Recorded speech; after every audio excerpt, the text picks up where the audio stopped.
नमस्कार। आज हम मार्गशीर्ष गुरुवार की महालक्ष्मी व्रत की कथा सुनने जा रहे हैं। तो चलिए शुरू करते हैं। द्वापर युग की लक्ष्मी जी की कथा है। सौराष्ट्र देश में उस समय भद्रश्वा नामक एक राजा थे। राजा बड़े ही पराक्रमी थे। 4 वैद्य, 6 शास्त्र, 18 पुराणों का उन्हें ज्ञान था। उनकी रानी का नाम सूरज चंद्रिका था। वह स्वभाव से अहंकारी थी। पिछले जन्म में वह एक वैश्या की पत्नी थी। उसके पति और उसका रोज झगड़ा होता था। इसी बात पर परेशान होकर वह घर छोड़कर जंगल में चली गई। वहां पर उसे सुहागन औरतें लक्ष्मी व्रत करते दिखे। वह लक्ष्मी व्रत उसने भी किया। उसी व्रत के प्रभाव से उसकी दुख दरिद्रता चली गई। दूसरे जन्म में वह भद्रश्वा राजा की पत्नी बनी, परंतु वह गर्व से फूल गई, गरीबों को कोसने लगी। एक दिन माँ लक्ष्मी के मन में आया, रानी को जाकर मिलकर उसके पिछले जन्म की उसे याद दिलाई जाए, देखे तो वह मुझे पहचानती है या नहीं। रानी सुख संपत्ति का आनंद ले रही थी। रानी को 7 पुत्र, एक कन्या थी। कन्या का नाम श्यामबाला था।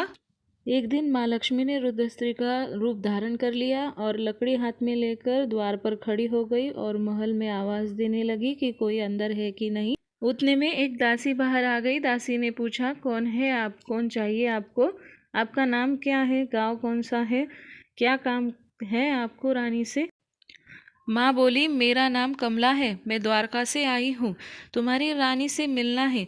दासी ने कहा, रानी आपसे कैसे मिलेंगी? आपका साधारण रूप देखकर तो वह क्रोधित हो जाएंगी और मुझे भी चिल्लाएंगी कि मैंने आपको महल के अंदर कैसे आने दिया। तब माँ लक्ष्मी क्रोधित होकर बोली, मैं तो यहाँ उसे लक्ष्मी व्रत की याद दिलाने आई थी। वह तो पिछले जन्म में एक दरिद्र वैश्या की पत्नी थी। मेरे ही कहने पर उसने यह व्रत किया था। उसी व्रत के प्रभाव से वह ऐश्वर्य का सुख भोग रही है। दासी ने यह सुनते ही उस रुद्र स्त्री के पैर पकड़े, कहा, मुझे भी यह लक्ष्मी व्रत करना है, मुझे भी उसकी विधि और कथा बताइए। दासी ने कहा, मैं कभी गर्व से नहीं फूलूंगी, मुझे भी यह विधि बताइए। माँ लक्ष्मी ने कथा सुनाई। ऊपर खड़ी श्यामबाला ने भी यह कथा सुन ली। उतने में रानी महल से बाहर आ गई और उस रुद्र स्त्री को धक्के मारकर निकाल दिया। वह साक्षात महालक्ष्मी थी। श्यामबाला ऊपर से नीचे दौड़ी दौड़ी चली आई, उस रुद्र स्त्री के पैर पकड़े और उसे कहा कि मैंने आपकी सारी बात सुन ली है, मुझे भी यह व्रत करना है। श्यामबाला को आशीर्वाद देते हुए वह रुद्र स्त्री वहां से चली गई। अगले दिन मार्गशीर्ष गुरुवार था। श्यामबाला ने वह व्रत किया। उसी व्रत के प्रभाव से श्यामबाला का विवाह एक पराक्रमी राजा से हो गया। इधर दासी ने लक्ष्मी व्रत किया। धीरे धीरे उसकी स्थिति अच्छी हो गई। दासी पद छोड़कर वह चली गई। यहाँ सूरज चंद्रिका रानी के दिन बुरे हो गए। रानी का सारा राजपाट दुश्मनों ने लूट लिया, सारी संपत्ति हड़प ली। लक्ष्मी माँ के प्रकोप के कारण ही यह हाल हो रहा था। ऐसी हालत में रानी ने राजा से कहा, हे राजन, आप अपने ऐश्वर्यवान जमाई के पास जाइए और उसे अपना हाल बताइए, जरूर वह हमारी सहायता करेगा। राजा अपने जमाई के महल जाने के लिए तैयार हो गया। थोड़ी ही दूर वह आकर एक नदी किनारे बैठ गया। वहां दासियां थी। उन्होंने राजा को पहचान लिया। उन्होंने तुरंत ही श्यामबाला रानी को जाकर यह खबर दे दी। श्यामबाला ने बड़ी ही ठाठ से अपने पिता का स्वागत करने के लिए एक रथ भेज दिया और उसने अपने पिता का स्वागत बड़े ही ठाठ से किया। पिता कुछ दिन रहने के बाद सोचने लगी, अब जमाई से विदा लेकर अपने घर जाना चाहिए। जाते समय श्यामबाला ने एक सोना भरकर घड़ा दिया। उस घड़े को भद्रश्वा ने अपने घर जाकर अपनी पत्नी सूरज चंद्रिका के हाथ में दिया। रानी ने घड़े का कपड़ा हटाकर देखा तो उसमें कोयले भरे हुए थे। यह देखकर रानी बहुत दुखी हो गई। लक्ष्मी माँ के प्रकोप के कारण ही यह हो रहा था। एक दिन श्यामबाला के राजमहल में सूरज चंद्रिका गई थी। वह आखिरी गुरुवार था। महालक्ष्मी का व्रत श्यामबाला कर रही थी।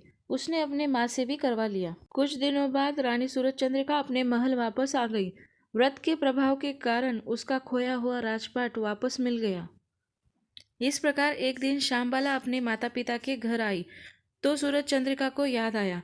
उसके मुश्किल वक्त में श्यामबाला ने अपने पिता को कोयला भरकर घड़ा दिया था, लेकिन सूरज चंद्रिका रानी को कुछ भी नहीं दिया था। इसी कारण श्यामबाला का ठीक से किसी ने स्वागत नहीं किया। इस बात का कुछ भी बुरा न मानकर श्यामबाला अपने ससुराल जाते समय नमक का एक घड़ा लेकर आई। पति ने जब पूछा मायके से क्या लेकर आई हो, तो श्यामबाला ने पति को शाम तक इंतजार करने के लिए कहा। शाम के भोजन में सबको नमक ना डालने के लिए कह दिया और भोजन बिना नमक का ही बनाया। जब पति और पत्नी दोनों खाने बैठ गए तो भोजन बिना नमक वाला ही बना था। पति ने पूछा, आज भोजन बिना नमक वाला क्यों बनाया है? श्यामबाला ने थाल में नमक परोसकर कहा कि यही है मेरे मायके का धन, इसे भोजन में डालते ही भोजन स्वादिष्ट हो जाता है। दोनों पति पत्नी एक दूसरे को देखकर हंसने लगे।